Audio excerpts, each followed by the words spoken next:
think you're different.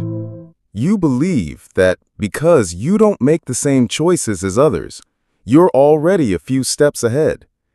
You don't watch porn. You don't waste hours on social media. You've got a list of goals. You read good books. But deep down, you know, something is still holding you back. Days go by. Weeks go by. Years too. And no matter how much you say you're working on yourself, the truth is, your life is still basically the same. Relax. This isn't an attack. It's a mirror. A mirror you've avoided looking into for way too long. What you're about to hear won't be easy. There are no cute phrases, no cheap motivation, and no one's going to hold your hand. But if you've got the guts to keep watching, today could be the beginning of the end of your self-sabotage. Ready to really hear yourself? Then take a deep breath and let's begin. You think you're in control. You wake up early, avoid certain vices, try to keep your mind in the right place. And yet, something is still eating you up from the inside. It doesn't show up in your browser history. It leaves no digital trail. It's not something you talk about with your friends. But it steals your energy, your ambition, and little by little, your identity.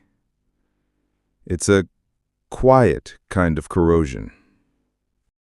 It starts with an innocent thought.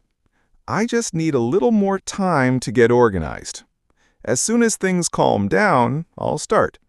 Now's not the right time. Then days go by. No action, no courage, no commitment. And you convince yourself this is wisdom, that it's maturity, that it's smart planning. But the truth? This isn't planning. It's hiding. Hiding dressed up as good intentions. Hiding from exposure, from failure, from judgment. Hiding from real life. What do we call this? Elegant cowardice. Elegant cowardice has a special talent. It knows how to dress well. It disguises itself as discipline, as intellect, as emotional maturity. You don't see yourself as someone avoiding responsibility. You see yourself as someone who's being strategic. But here's the thing.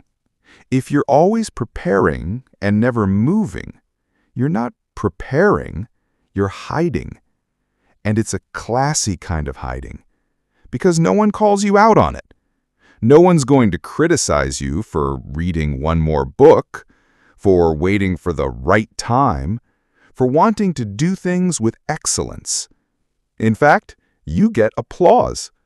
People say you're committed, that you're different, that you think big. But deep down, you know. That story's getting old. You've planned too much, organized too much, visualized it, written it down, read it back. And what have you actually built? Nothing. No bricks laid. No mistakes faced. No real battles fought. You're tired, but it's a fake kind of tired. Tired from overthinking, not from living. That's what elegant cowardice is. A massive effort to avoid doing what really matters. Because real action means exposure. It means failure. It means showing up messy and imperfect. And deep down, you still want to look ready. But life doesn't reward those who look ready. It rewards the ones who move. No one sees you as a coward. Out there, you still keep up the image. Smart guy. Well-spoken, full of ideas. But the truth? You don't respect yourself anymore.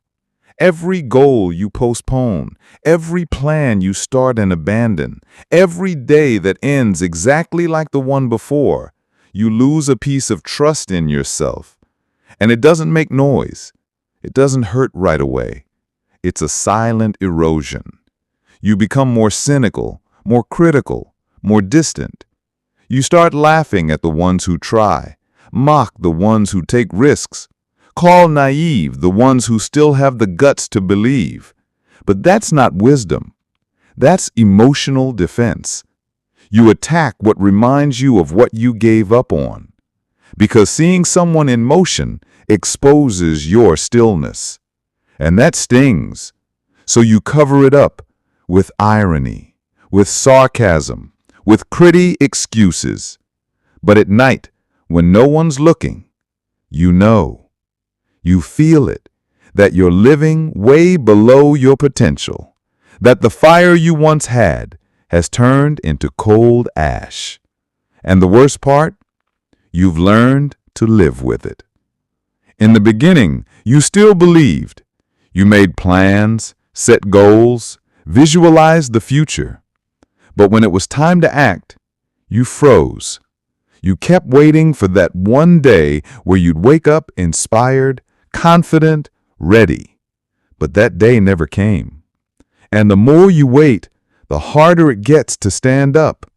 With every broken promise, your word loses weight, even to yourself. And that's when the cycle begins. You get frustrated. You feel bad. You promise yourself this time it's different, but it's not.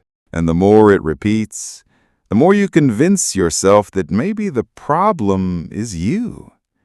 Maybe you're just not cut out for it. Maybe this life of action, progress, and purpose isn't meant for you. And that thought seeps in, quietly, slowly, fatally, until it becomes part of who you are.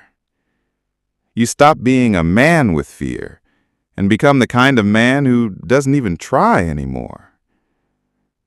Cowardice is no longer a mistake. It's a lifestyle. And the worst part? You still think you're being rational. You don't say you're afraid. You say you just want to do it the right way. That you don't want to start without clarity. That you need to align the details first. But let me tell you something you may have never heard. That perfectionism isn't a virtue. It's fear dressed in a tuxedo. The fear of failure disguised as high standards. And you fell for it. Because it's comfortable to delay things in the name of excellence. You can spend years getting ready, and no one will call you out on it. But the truth remains, you're not moving. And do you know why that's dangerous? Because perfectionism promises something that will never exist.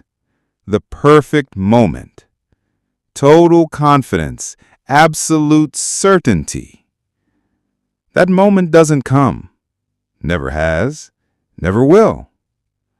The people who move forward aren't the most prepared. They're the ones who have the courage to look unprepared in front of others. They stumble in public. They fail along the way. But they keep going. And that's why they grow. You, meanwhile, are still here, rehearsing a perfect leap that only exists in your mind. Now that you've heard all of this, you can't pretend you didn't understand. Sure, you can close this video and go back to your routine, scroll to the next piece of content, find another distraction, another brilliant plan to delay things one more time. But something inside you has already been touched.